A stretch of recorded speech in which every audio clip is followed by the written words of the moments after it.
Welcome all. One of the most irritating things that I find on YouTube almost all the time, especially when say Blackmagic introduces a new camera model, this you heard with the Pocket 4K, the 6K and now the 6K Pro, is someone has to do a video saying what is the true cost of ownership of a pocket camera. And most of the time, in my view, it just contains a whole raft of bullshit. They say things like, oh, the lenses you have to buy for it, you've got to get a tripod, you have to get this and that, as if no other camera on the planet requires these sorts of accessories to make it into a functional cinema camera especially, rather than just a point and shoot. And it just becomes a common meme that you cannot use a Pocket 4K camera out of the box, attach a lens and go for it. Notably the Pocket 4K or Pocket 6K Pro, which is geared even more towards being able to be used a bit like a hybrid camera. But the other thing is too that every time these videos come out, they start talking about big dollars that cost thousands to kit out a Pocket 4K, 6K or Pro, and that is just complete crap. I've actually gone through numerous iterations of costings for the Pocket 4K itself, which is my example, so I'm not going to cover 6Ks and Pros, but they're very, very similar.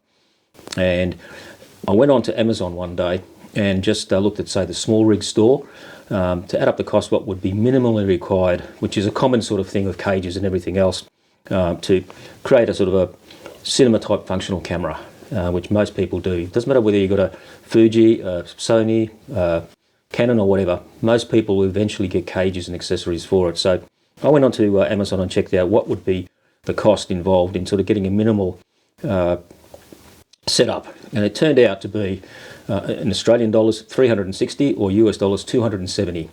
Now that consisted of, and these are mostly SmallRig components, the cage, the monitor mount your monitor, cable clamp on the side, the SSD clamp, the handle, which you can even take it that one, the side handle, it doesn't really matter. The battery adapter, which is that one there for the MPF batteries. I actually included the SmallRig one, which I recently got. A battery, HDMI cable, and bits and pieces like that. And they were exactly the cheapest components that you can get. You can actually buy cheaper if you want. And so that was US 270 or Australian 360 to rig it up. Yet people are saying it costs you thousands to do it. Now, I've got extra features on mine, which elevates the cost. I don't count the lens and into it because everybody needs a lens, no matter what sort of camera you've got. I've got a matte box on it, which I didn't include into the particular price. That's a choice you can make, or if you've got a lens hood with your lens, you can use that. But the monitor, I didn't include into the price because it varies tremendously. You can buy monitors from $200 to $1,000 or more to suit your needs. So again, you don't need a monitor, but most people eventually will get a monitor because it just benefits the usability. The functionality of the camera improves dramatically. And the microphones I haven't put in there at all because, again, they're the things that you either want to use or don't. Pocket 4K, 6K, that the onboard microphones work pretty well. I've seen quite a few videos where people are giving their results from the internal mics, and they're usable. They're not great, but they're usable.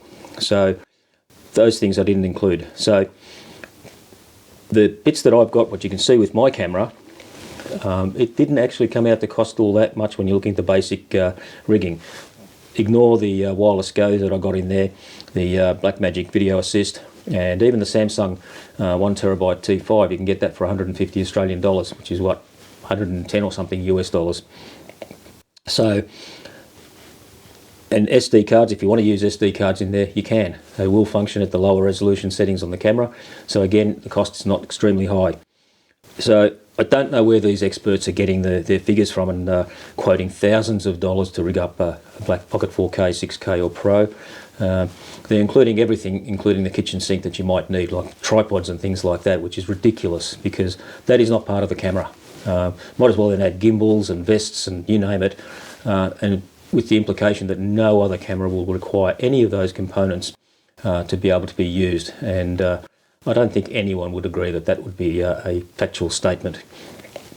So the interesting thing is, and as I want to wind this up, is that it's quite ironical that I've seen now numerous videos of the Sony FX3, which was released not long ago, and they're being rigged out incredibly. They don't look like you can even see the camera half the time anymore because there's so much rigging being put on.